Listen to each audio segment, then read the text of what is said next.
మేము మాట్లాడుతున్నాం. ఇప్పుడు నేను మాట్లాడినాం అనుకో, నువ్వు అడిగిన దానికి సమాధానం చెప్తే కృష్ణా వాటర్ దోషపెట్టిందే జగన్కు.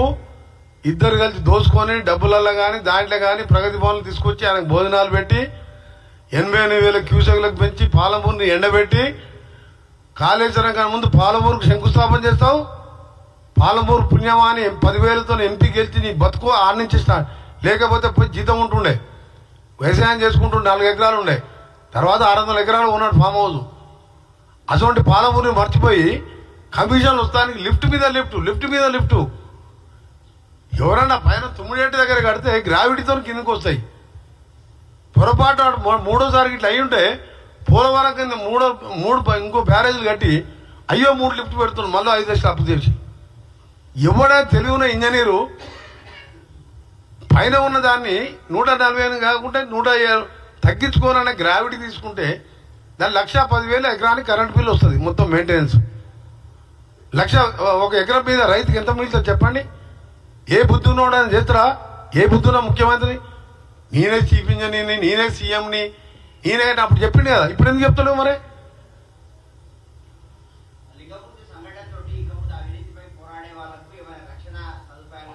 తప్పకుండా పోరాడతాం, ప్రజలు కూడా బుద్ధి చెప్తారు. ఇలాంటి పార్టీ తెలంగాణలో స్థానం లేదని చెప్పి ప్రజలు కూడా వీళ్ళకి శిక్షించే రోజు త్వరలో. ప్రభుత్వం కూడా ఎవరైనా కేసులు వేసినా వారి మీద మాట్లాడినా వాళ్ళకు కూడా ప్రభుత్వ పరంగా రక్షణ కల్పిస్తాం. ఇలాంటి వారిని భయపడేది లేదు. కానీ ఇవాళ ఒక మంచి వ్యక్తిని, సామాజిక కార్యకర్తని పోగొట్టిన బాధల్లో ఉన్నాం మేము. అందుకనే మీరు దామరచెల్లన్నా అదన్నా ఆయన కృష్ణా వాటర్ గురించి మాట్లాడినట్టే ఉంది. ఉదయం వెళ్ళి చెప్తుంది వాళ్ళ భార్య బిడ్డ గంట వెంకటరామన్ సబ్మిట్ అని. అదే హరీష్ రావు ఆయనకే నా మెంబర్షిప్ అంట మొత్తం సిల్వర్ జూబ్లీ ఉత్సవాలంట సంవత్సరం పెద్ద ఘనకార్యం చేసి పొడిచింది ఆయన. తెలంగాణని 7 లక్షల కోట్లు అప్పు చేసి దోసుకు తిన్నారు. జైళ్ళ చుట్టూ, కోట్ల చుట్టూ, ఢిల్లీలో జైళ్ళ చుట్టూ తిరుక్కుంటా ఆయన దాని గురించి మాట్లాడుతున్నా. వెంకటరామనాయుడు సస్పెండ్ చేస్తున్నాం అని చెప్పి వాళ్ళ భార్య చెప్పినప్పుడు అది మాట్లాడుకుంటా కృష్ణా మాట అంటే డైవర్షన్ ఆఫ్ పాలిటిక్స్. ఇదంతా బాధతో చెప్తున్నాం. మేము తెలంగాణ ప్రభుత్వంలో ఉన్నాం కాబట్టి ఇవాళ మాకు ఎంత బాధ అనిపిస్తుంది అంటే, ఆ రోజు తెలంగాణ వస్తే దోసుకోవచ్చని చెప్పి దొంగ దీక్షలు చేసి నిమ్స్ హాస్పిటల్ దీక్ష చేస్తారు. ఎవడన్నా రోడ్డు మీద దీక్ష చేస్తారు. కానీ మా గోనె ప్రకాష్ రావుకు ఆర్టీఐ ద్వారా తీసుకుండు, ఎన్ని ఇంజక్షన్లు తీసుకుండు, ఎన్ని విటమిన్ డి ఇంజక్షన్ తీసుకుండని. ఏమైనా అంటే చావు నోట్ల పోయి తలకాయ తెచ్చినాను. మరి చనిపోయిన వాళ్ళు ఉన్నారు. శ్రీకాంతాచారి చనిపోయి ఏమేండు వాళ్ళ తల్లి ఇప్పుడు నా దగ్గరకు వచ్చింది. వచ్చినప్పుడే ఇంటి దగ్గర ఉన్నది, పని ఉందంటే ఉండు మళ్ళీ వస్తున్నా అని చెప్పి ఆమె కూడా ఎందుకు మాట్లాడలేదు. నువ్వు నీ కుటుంబ సభ్యులు నీ బంధువులు దోసుగా తిని ఇవాళ ఎదురు తిరిగితే చంపిస్తారా? పాపం తగిలిపోతారు చెప్తున్నా. మీరు తప్పకుండా చట్టపరంగా శిక్ష పరంగా ఫాస్ట్ ట్రాక్ కోర్టు ఏర్పాటు చేయాలని మా సీఎం గారికి కూడా డిమాండ్ చేస్తూ, గౌరవ న్యాయమూర్తులకు కూడా, ఎందుకంటే క్లియర్ కట్గా వాళ్ళ భార్య బిడ్డలే ఇస్తున్నారు. దాంతోపాటు సిబిసిఐడి ఎంక్వైరీ చేస్తారా, ఫాస్ట్ ట్రాక్ సిట్ ఏర్పాటు చేస్తారా, చర్య తీసుకొని కేసీఆర్ కానీ ఎవరన్నా కానీ హత్య చేసినప్పుడు వదిలిపెట్టే ప్రసక్తే లేదు. వారి మీద చర్య తీసుకోవాలని మా డిమాండ్. సీఎంని కలుస్తాం, సీఎం గారితో మాట్లాడతాం. అందరం కూడా ప్రజా సంఘాల వారు అందరూ కూడా విజ్ఞప్తి చేస్తున్నాం. తెలంగాణ 4 కోట్ల ప్రజలందరికీ కూడా మీ అందరూ కూడా విజ్ఞప్తి చేస్తున్నాం.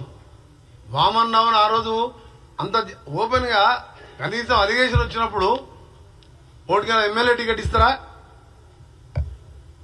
అలిగేషన్ వచ్చినా టికెట్ ఇవ్వకూడదు. అది ఆయన అలిగేషన్ ఏం కాదు, ఆయన డైరెక్ట్ పాత్రనే ఉన్నది ఆయనది. అంటే అంత బరి తెగించిండు, ఎట్లయినా ఓట్లేస్తాను నాకు ఒకటి. కానీ ఇంత తెగించి ఇవ్వాలవా? కోర్టులో న్యాయపరంగా కొట్లాడుతుంటే కోర్టులో తెలుసుకోవాలి. కోర్టుకు పోయినావు, హరీష్ రావు ఫోన్ ట్యాపింగ్ కోర్టుకు పోయినావు, కేటీఆర్ ఈడీ కేసులో కోర్టుకు పోయింది క్వాచ్ చేయాలని, కవిత కేసు పోయింది, జైలు పోయి వచ్చి బెయిల్ తెచ్చుకుంది. అట్లా కొట్లాడుకోరు మీరు న్యాయపరంగా. కానీ చంపించడం ఏంది? మీరు మనుషులు చేసే పనేనా? మృగాలు చేసే పనిది. గండ్ర వెంకటరామనాయుడితో పాటు వాళ్ళ భార్య బిడ్డని మరొకసారి వాంగ్మూలం తీసుకొని వెంటనే చర్యలు తీసుకోవాలని డిమాండ్ చేస్తున్నాం.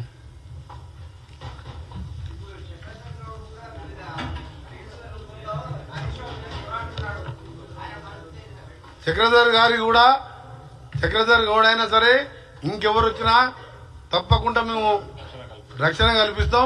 ఎందుకంటే మా కలెక్టర్ గారి మీదనే ఒక నిజాయితీపరుడైన కలెక్టర్, ఆయన భద్రాచలం ఐటీడీఏ పీఓగా ఉండే, నేను అక్కడ ఖమ్మం ఇన్ఛార్జ్ మినిస్టర్, వద్దన్నా కానీ చెర్ల అంటే ఛత్తీస్గఢ్ బార్డర్ ఊళ్ళలోకి పోయి మా బార్డర్ ఊళ్ళలోకి పోయి నక్సలైట్లకు భయపడకుండా సేవ చేసిన వ్యక్తి ప్రతీక్ జైన్, ఆయన మీద కూడా దాడి చేసిండు. దుర్మార్గు రౌడీ షీట్ అని పెట్టి 72 సార్లు కేటీఆర్ ఫోన్లో మాట్లాడు. అందుకని ఆ అమ్మాయి చెప్తుంది కేటీఆర్ హస్తం ఉందని క్లియర్గా చెప్తుంది.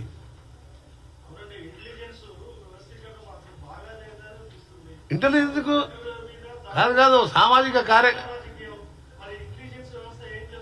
అట్లే సార్, అది కాదు అవన్నీ వస్తారు. సామాజిక కార్యకర్తని చంపుతారని అనుకుంటారా? అది యూపీ లాంటి రాష్ట్రంలో దేశంలో ఎక్కడ లేదు ప్రపంచంలో. లీగల్ కొట్లాడాలి. మనిషిని చంపిస్తే ఆ మనిషిని దేవుడు కూడా వాపస్ తీసుకురాలండి. లక్షల కోట్లు పోతే కూడా సంపాదించుకోవచ్చు, కానీ మనిషిని కూడా తీసుకొస్తారు. పెళ్లి కాని అమ్మాయి ఉంది, అలా ఏడుస్తుంటే మన కళ్ళలో నీళ్ళు వస్తలేవా? మన కుటుంబ సభ్యుని పోగొట్టుకుంటున్నాడు, బాధపడుతున్నాం మేము. అంత ఓపెన్గా అన్నిసార్లు వాళ్ళు ఏం లేనిదే ఉట్టిగా చెప్తారు. వాళ్ళకి అనుమానం లేనిదే భార్య బిడ్డ చెప్తారా? కేసీఆర్, కేటీఆర్, హరీష్, గండ్రవేగనం వీళ్ళ పాత్ర ఉంది, కిరాయి అంతకులను తీసుకుని చంపించిందని.